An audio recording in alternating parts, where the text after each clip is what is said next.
pa lang, alam na ni Marcos Sr. hindi siya manalo. I don't know if it was Macapagal or whoever was kalaban niya.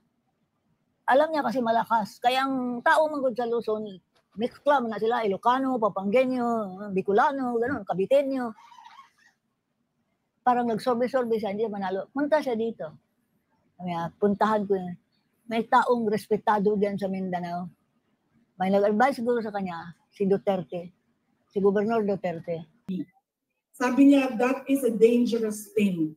Sabi niya, if you open the Constitution to amendments, you do not just open it to economic provisions. You open it for all amendments of the Constitution. At nagsagutan na silang dalawa sa harap ko dahil sa ating Constitution. Kaya yan ang pruweba ko, proof ko sa inyo na magkaiba na tao. Ibang tao si BBM, ibang tao si Amy Marcos. Kailangan ilagay pa sa iba. I-prove lang nila na nagamit hindi para sa connected sa health. Yun lang. Kung hindi siya connected sa health, it can be questioned. Pero kung lahat yan connected sa health, let's see po. Ayan na. Halimbawa, nandoon yung pasyente. Hindi makatulay. Walang road. Wow. So, ito bang pondo na to na napunta na sa National Treasury? Paano kami makaka-reach doon? Wow. We have to use some funds na para maiabot at health connected yun. Kasi yung mga tao nandoon sa lugar na yun, hindi yun maaabot ng PhilHealth. So, kaya po ang pwedeng gamitin doon, maaaring gamitin yung accumulated revenues na hindi binabawal. Diba? Yes. Good morning mga kasama. Nandito na naman si Kuya Goods nagbabalik. At syempre, kung di ka pa nakasubscribe sa ating channel, subscribe na lang po at hit mo na rin yung bell para lagi kang updated sa ating mga video. Ano na? Tas-tas na kayo sa Maynila. Bakit? Ikakwento natin yan at pag-uusapan natin yan mga kasama. Nangampanya na ho sa Maynila, si Super Ate. At ito maganda. Si Yorme ay inendorso na rin po ni BP Sara. Yan ang maganda. Kita nyo. Yung Maynila na yan, dati, ang ganda niya sa pamumuno ni Tatay Digong, sa pamumuno ni Yorme, nung nagbalikan na ho, sa pamumuno ng namumuno ngayon at namumuno ng Mayor ng Maynila, naging dugyot at dumami na muli. Pero ipapasok natin yan maya-maya. Bago tayo magsimula, isang like, isang share. Samahan mo na subscribe at i-bell all nyo po para nakatanggap kayo ng notification. At i-like nyo muna yung video para mas maganda yung ating algorithm. Eto na. Gusto kong mapanood nyo itong pag-endorso ni BP Sara kay Yorme Isko Moreno. Yang si Yorme ay napakagaling na mayor. Kaya kasama ko yan sa aking ini-endorso. Magmula sa congressman, mayor, vice mayor, at sa mga konsyal. Straight nyo sa Maynila. At siyempre, ang PDP, straight nyo, +2 at yung mga party list. Ito, ipasok mo. Just in. Nakatakdang i-endorso ni Vice President Sara at itaas ang kamay ni dating Manila Mayor Isko Moreno ayon sa post ni Mark Lopez.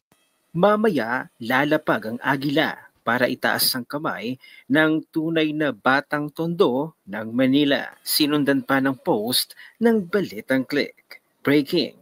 Vice President Sara Isko Moreno, sanib puwersa na, the cat is out of the bag. Lalantad na mamayang gabi ang umanay pag-endorso ni Vice President Sara Duterte sa kandidatura ni Isko Moreno sa pagkaalkalde ng Manila sa May 12 elections. Batay sa ibinahagi ng source, ang imbitasyon para sa pagtitipon ay gaganapin sa Distrito 2 sa Tondo, Manila. The Vice President will attend a local campaign event in the city of Manila later this evening. Campaign rally scheduled. Date, April 24, 2025, 7 p.m. Venue, corner may Halig Street and Masangkay Street, District 2, Tondo, Manila. Kabilang sa mga kasama sa ticket ni Isko sa pagkakonsihal sa Distrito 2 sa Maynila ay si dating Police Colonel Romel Miranda. Abay nang mabalitaan nila ang pagsuporta at pag-endorso ni Vice President Sara Abay biglang kay dating Manila ng Mayor Isko Moreno, si Isko Moreno. Dahil sa Alam nyo, oo, meron naman pasakali itong Comelec. Show cause order na naman. Bakit? Napakalakas. Alam nyo bakit? Bakit hinainan itong si Yorme Isko at ito si Sam? Meron kasi silang manok dyan. O, kilala nyo naman, di ba? Babae yan. Kung ito madidisqualified, ang malalakas, ha, lalo na si Yorme at ito si Sam. Itong nangungulilat na babae, kung kilala nyo yan, yung naging mayor, kasalukuyang mayor, hindi na pala kasi tumatakbo. Mayora ang tawag sa kanya. Bantot na bantot ho ang pangalan. Bakit? Anak mantakin nyo sinusuka na Maynila Samot-saring problema Lalo na, nabalitaan nyo ba yung basura nung nakaraang bagong taon? Hindi hinakot. Bakit? Saksakan ng utang. Tadtad ng utang pala. Mantakin nyo. Ito ipapakita ko sa inyo. Si BP Sara, in-endorso na. Para sure kayo maliwanag sa maliwanag. At hindi kayo nabubudol. Eto. Pakinggan nyo si BP Sara. Gusto kong marinig ninyo na kwento ngayong gabi na ito. Doon sa pag-uusap naming tatlo, kaming tatlo lang yun pasensya na silang dalawa. Marites yung nandoon sa harap. Silang dalawa. Nag-usap kaming tatlo, nabanggit ni BBM ang pag-amenda ng konstitusyon. At sinabi niya na, madami siya sinabi, pero ang gist ng sinabi niya ay, we will just amend. Kasi English man sila pag mag-istoryano. So ako dito, kuya maning ilihang in-English We will just amend the economic provisions of the Constitution. Nakirinig ko at nakita ko talaga na sumagot si Senator Ivy. Sabi niya, that is a dangerous thing. Sabi niya, if you open the Constitution to amendments, you do not just open it to economic provisions. You open it for all amendments of the Constitution. At nagsagutan na silang dalawa sa harap ko dahil sa ating Constitution. Kaya yan ang pruweba ko, proof ko sa inyo na magkaiba na tao. Ibang tao si BBM, ibang tao si Amy Marcos. Binigay si BP Sara, mga kasama. Talagang magkaibigan nga talaga ito. So, pero, ang gulo kasi. Naiinis ako Sino ba talaga ang dapat iboto? Diba? Kayo na ho magpapasa yan, mga kasama. Hindi na ho ako. Basta kung ano yung sinabi ko, si Tatay Digong ay nagsalita, pinasabi kay Kong Pulong, para sa akin, yun na lang. Yun na lang para sa akin. Yung iba naman, hindi kayo pinipigilan, nasa inyo naman yun. At ito, nakikita nyo naman, si BP Sara, ini-endorso ito si Super Ate, nasa inyong kamay ang desisyon. Diba? Basta yung 10 plus 2 at party list, magandang na po yun. Magandang tulong, magaling na suporta para kay BP Sara. Okay naman, pwede ka na umalis. Iboto niyo ba si Amy Marcos? Okay naman, pwede ka na lumipat sa QC. Good na dito. Kalimutan ko na yung sasabihin ko. Tatlong paalala. Hindi natin tinitingnan kung ano ba yung mga pangako niya noon. Tumakbo siya noon, may pangako siya. Binigay ba niya? Diba? 20 pesos ang kilo ng bigas. Tapos ngayon, okay na daw. After 3 years, 3 taon ng campaign promise o pangako sa eleksyon, ibibigay ngayon. Pero ibibigay lang sa Visayas. Para bang hindi kayo nagugutom dito sa syudad ng Maynila. At parang hindi nagkukulang ang pera ninyo pambili ng pagkain. Kaya dapat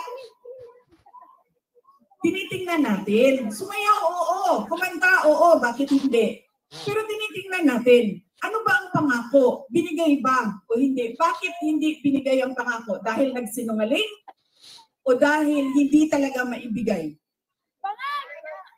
Ha? Yan yung unang. Lagi na lang tayo. Sorry, ma'am. Namumudol. I'm sorry. Kasi naman sabi ko, ito lang.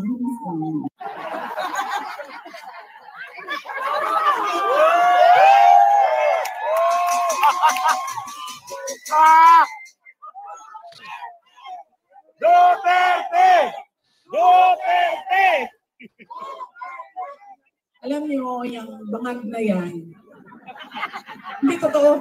Hindi naman ako kasi tumawa dahil tinawag siyang bangag. Andun ka din, di ba? Hindi ako, kasi sa Bisaya, ang bangag, di ba? Bangag, bangagan, bangag. Oo. So, pag sinabi mong bangag sa Bisaya, hindi siya adik. Ang sabi sa ko, kita. Di ba? Oo. So, hindi talaga ako natawanan, tinawag siya bangag. Kasi sa Bisaya, ang bangag ay butas.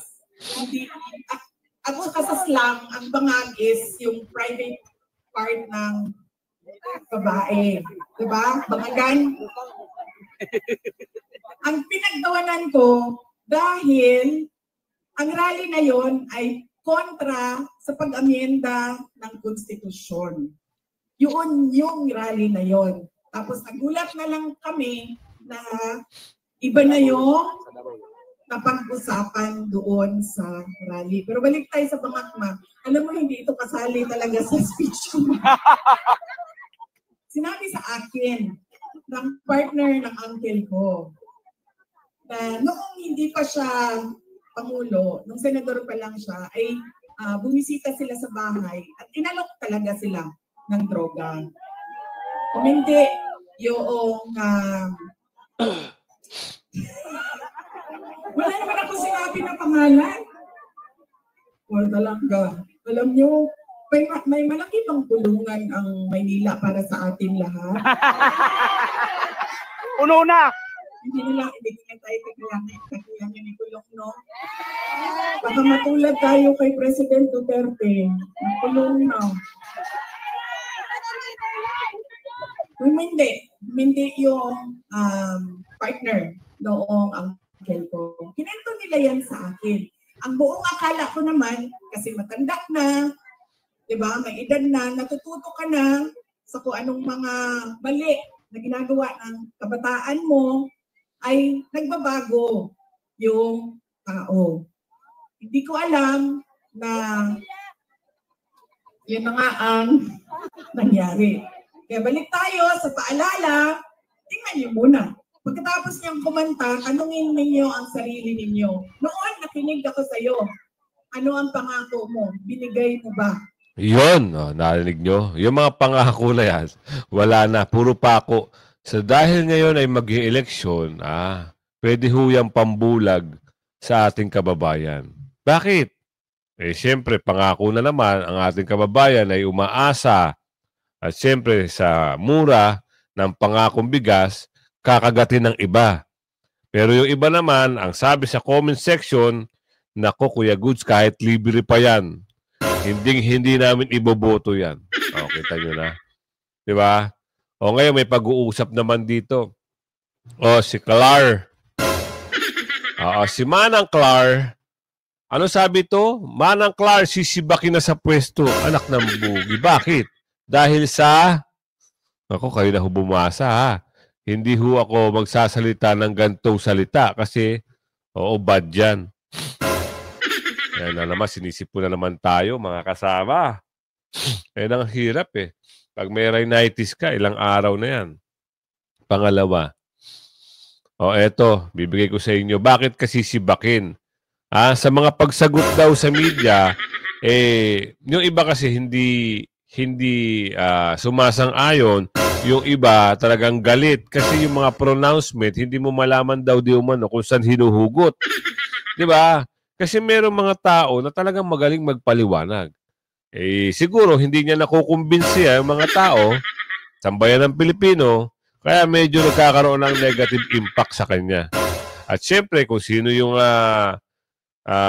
lagi niyang pinagtatanggol, medyo siguro nasisira dahil nga sa pananalita.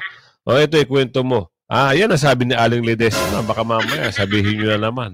Aling Ledesma, ano ba ang pananaw mo dito? At syempre, comment kayo, pag natapos natin yung slide na ito, ano ang mga komento nyo sa babae na ito?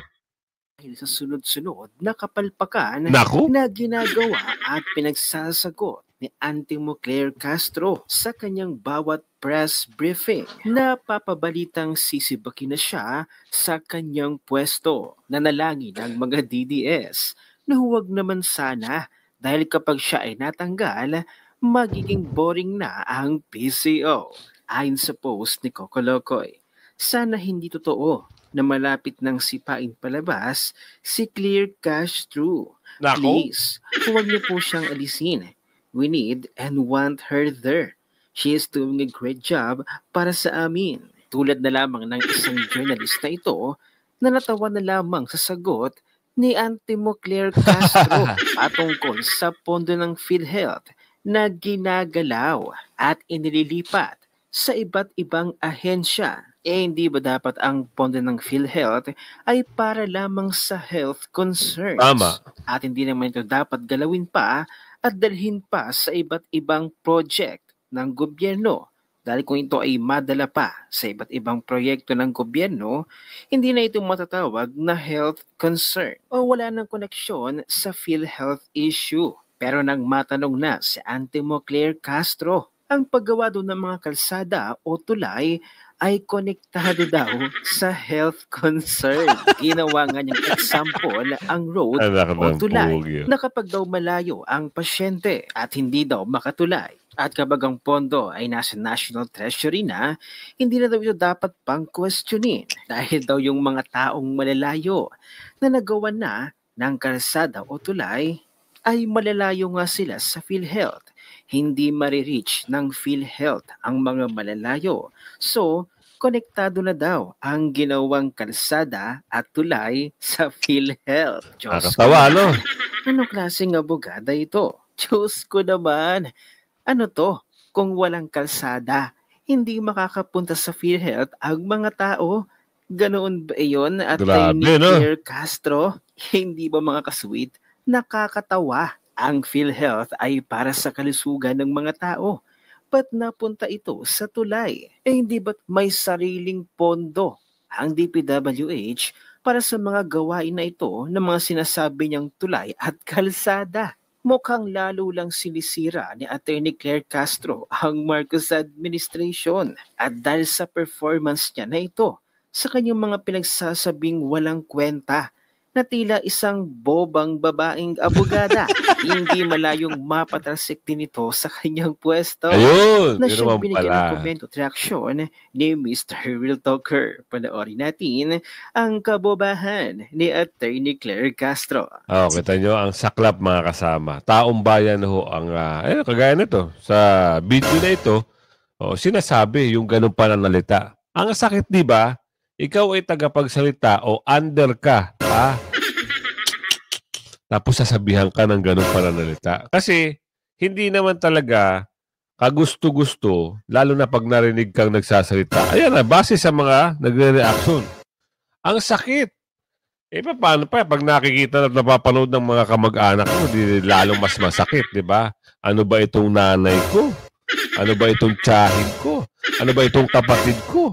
O lalo na kung sasabihin sa'yo ng nanay mo, ano ba itong anak ko? Sakit, di ba? O, yan ang pananaw ng ating kababayan. Ito din kasi, hindi lang naman doon ginamit. May sinasabing, let's make use of these funds and put it in other government projects. Ayun ang sinasabi ng mga kritiko. Ilagay lang sa PhilHealth, ibuhos lang ulit doon. Bakit kailangan ilagay pa sa iba? I-prove lang nila na nagamit hindi para sa connected sa health. Yun lang. Kung hindi siya connected sa health, it can be questioned. Pero kung lahat siya connected sa health, let's see po. Ayan na. Halimbawa, nandoon yung pasyente, hindi makatulay. Walang road. Wow. So, ito bang pondo na to na napunta na sa National Treasury? Paano kami makaka-reach doon? Wow. We have to use some funds Wow. na para maiabot at health connected yun kasi yung mga tao nandoon sa lugar na yun, hindi yun maaabot ng PhilHealth. So, kaya po ang pwedeng gamitin doon, maaaring gamitin yung accumulated revenues na hindi binabawal.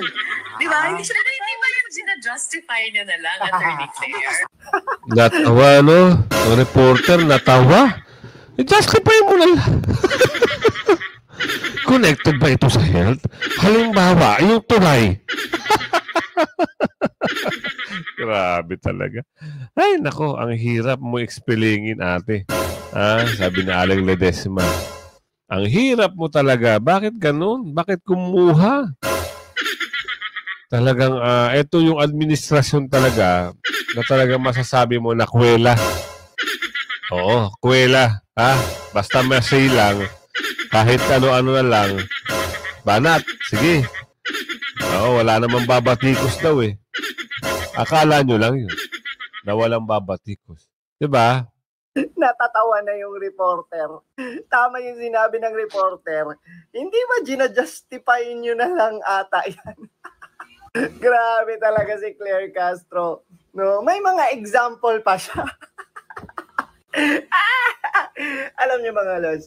Ito nyo. Pahiyang-pahiya ito si Manang eh. Diba?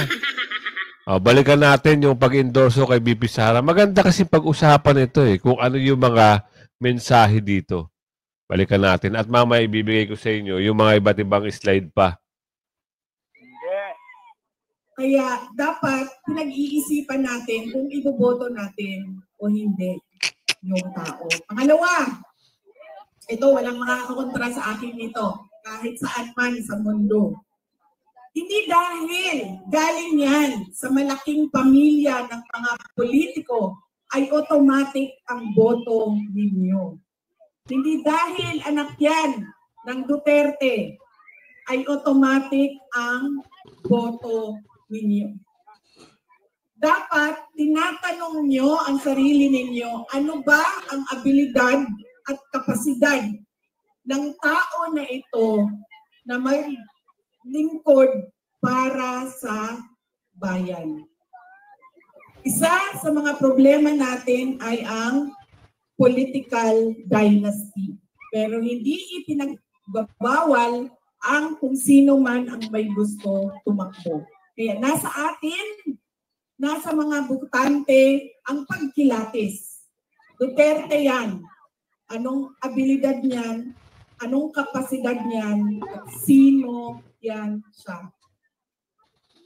Pangatlo, at huling problema natin, paulit-ulit, behavior, ugali natin sa eleksyon, sa halalan, ay yung palitan ng boto at pera. Dahil ilang beses na kayo tumanggap, magkano bilihan ng boto dito? 1,000? 1,000. Grabe, 1,000 lang? Galo na. Bigas ang dito palitan. Ilang kilo? 5 kilo. So magkano yun? 250? 1,300 total ngayon ang bili. Alam mo, dugi kayo. Taasan na yung presyo ninyo. Kasi galing ako doon sa Bacolod, kahapon, tinatanong ko, magkano bili ng boto dito? Noong 2019 daw, 2,000. 2022, 3,000. See? Sabi ko, taasan niyo yung impression ninyo eh. Tapos nung, dito daw, itong eleksyon na ito, 2 to 3,000. Sabi ko, hindi niya pa alam kung magkano kasi wala pa namang bilihan. Pero sabi nila, mga 2 to 3,000 daw yung bilihan ng boto doon. Kaya, kulang ang hingin niyo.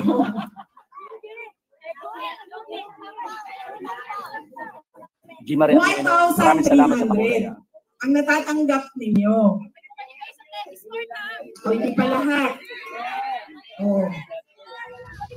Bakit 1,300? Eh, ang akap, magkano ba akap? Di ba 5,000?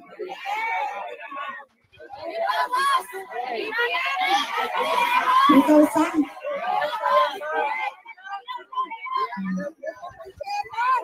Altas pa yun. Diba?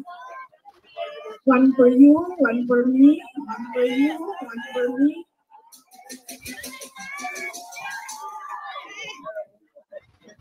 Alam niyo, hindi namin ginagawa yan sa Davao. Alam niyo bakit? Wala kasi yung respeto ng tao sa isa't isa. Tama.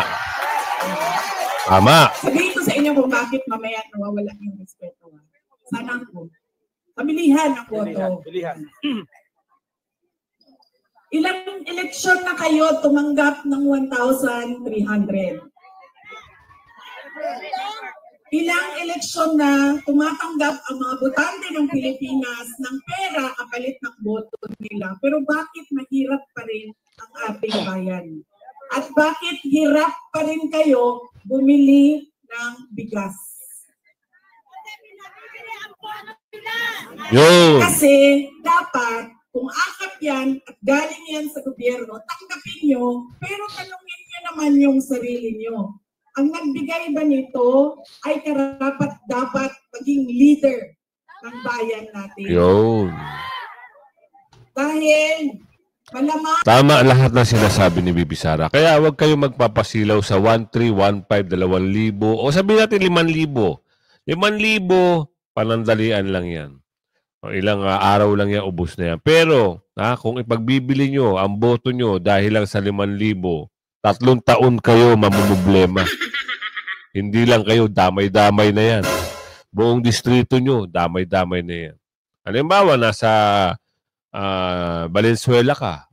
Binoto mo yung mayor doon, Dorobo pala yung mayor doon. Ngayon, binigyan ka ng 5,000. Ang saya mo, 5,000. Wow! 5,000 pieces! Ang dami nyo ngayon. Nagkasaya, nag-ano kayo. Nakatanggap ako 5,000. 5,000, 5,000. 3 araw, wala na sa 5,000. Eto na, simula na. Uupo na ngayon yung Dorobo. Yung 5,000 kapalit ng milyon-milyon, bilyon-bilyon na pera ng bayan na dapat itutulong sa ating kababayan, ano nangyari? Sinasaksak na ng Dorobo sa kanyang bank account at gagawa ng ghost project at sasabihin, eto, ubos na ngayon ang kaba ng bayan. Yan ang pangit kung ibebenta nyo yung inyong boto. Mag-isip-isip na kayo. Diba? Sabihin, ay, ngayon lang na may election eh. Sa susunod, wala na magbibigay yan. Wala nga magbibigay niyan. Pero ang kapalit niyan, parang nakipagsabwatan na rin kayo sa mga Dorobo. Dinamay nyo pa yung ibang mga kababayan natin. Diba? Ganun lang kasimple. Usaping utang na loob. Ano meron ngayon? Utang na loob ng mga Cosmar. Kanino? Sa mga Duterte. Ang alin ang kanilang pagkapanalo? Para malaman nyo ang istorya, ito, panoorin. Nag-history class ang ate ni dating Pangulong Rodrigo Duterte kung kailan nagsimula ang ugnayan ng pamilya Marcos at pamilya Duterte.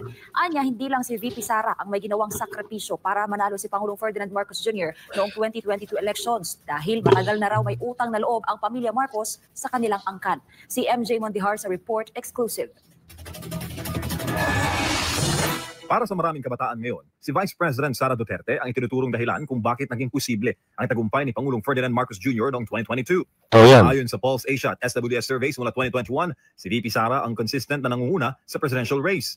Bago pa man siya umatras para bigyang daan ang tambalang unity team.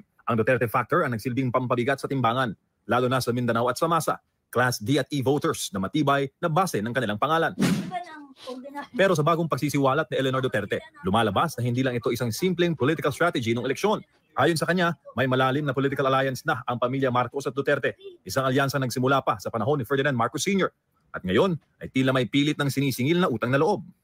Election pa lang, alam na ni Marcos Sr., hindi siya manalo. I don't know if it was Macapagal or whoever was kalaban niya. Alam niya kasi malakas. Kaya ang tao manggod sa Luzon, mixed club na sila, Ilocano, Papanggenyo, Bicolano, gano'n, Caviteño. Parang nagsorbe-sorbe siya, hindi manalo. Punta siya dito. Kaya puntahan ko yun. May taong respetado diyan sa Mindanao. May nag-advise siguro sa kanya, si Duterte, si Gobernador Duterte. Malinis sa tao yan. Presko pa sa alaala ng 83 anyos na si Miss Duterte ang mga tagpo ng personal na magpunta sa bahay nila noon dito sa Davao City si Marcos Sr. para hingin ang suporta ng kanyang ama para sa 1965 presidential elections. Panahon ito na matinding banggaan sa politika, isang no-holds-barred na labanan sa pagitan ni Marcos Sr. at ng nooy nakaupong Pangulo ng bansa na si Diosdado Macapagal. Punta siya dito. Kinausap niya ang tatay ko, tulungan siya. To win enough votes in Mindanao to offset doon sa kalaban niya.